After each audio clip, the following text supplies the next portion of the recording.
Hello everyone, and welcome to the Missouri School Boards Association's board report for the month of April.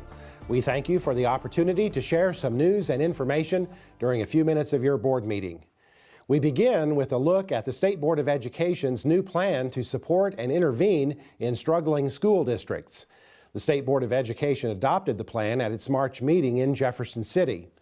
Deputy Commissioner Margie Van Dieven told the State Board the plan includes tiers of support and possible interventions based on a school district's performance.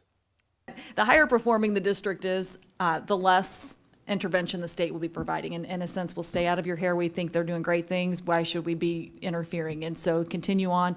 But when it does reach that level of unaccredited, and again, probably important to point out, we have about 1% of our districts that are in that particular red zone right now. This is when we're talking very, very significant need that we would want to come in and take a much more assertive role in what's happening in the district at that point in time.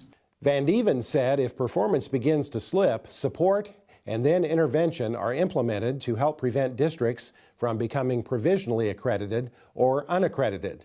For example, performance contracts between the State Board and the local Board of Education would be executed should a district become provisionally accredited.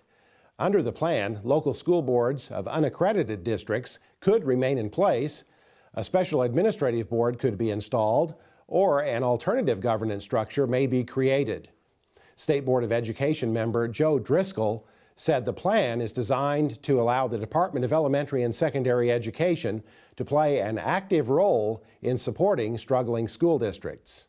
The Department of Elementary and Secondary Education and the State Board are not seeking to take over a function here from anybody. Okay, as John indicated, it's still local districts' responsibility. In the vast majority of cases, 90-odd% of districts will not have any impact here in any way, shape, or form. But the State Board's responsibility and the Department's responsibility is in those cases where a district is failing to use a new set of tools that perhaps in many cases will have to be developed in a partnership with the General Assembly and others in order to have earlier interventions in those districts such that we don't get to the point where we've been the last few months with the districts and the very, very difficult problems we've had in front of us.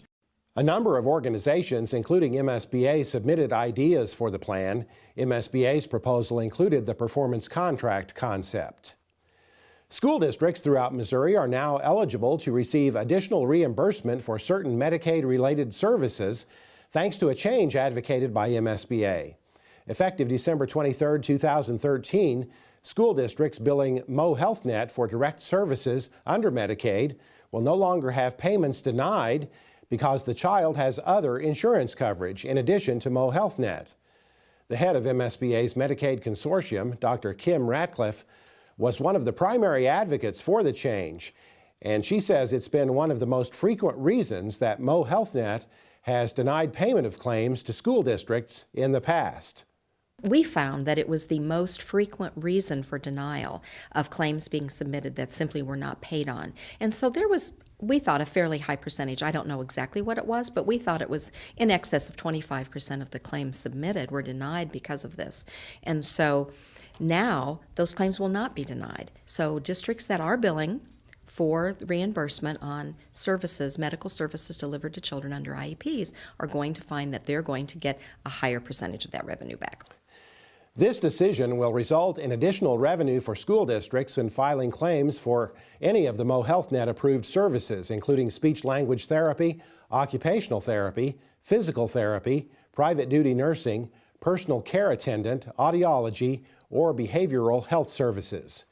MSBA originally brought this issue to the attention of Mo Health Net in 2009 and has been working since that time to advocate for this change in procedure and to facilitate the process that resulted in this action, including securing letters from major insurance companies.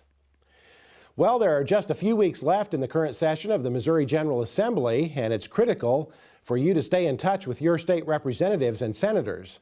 A number of important issues that could have a significant impact on your school district are pending. We'll keep you up to date on legislative developments through our weekly Legislative Voice newsletter, the weekly Capitol Watch video program, and through daily posts on the MSBA website. When urgent issues arise, look for critical issue alerts sent directly to you via email.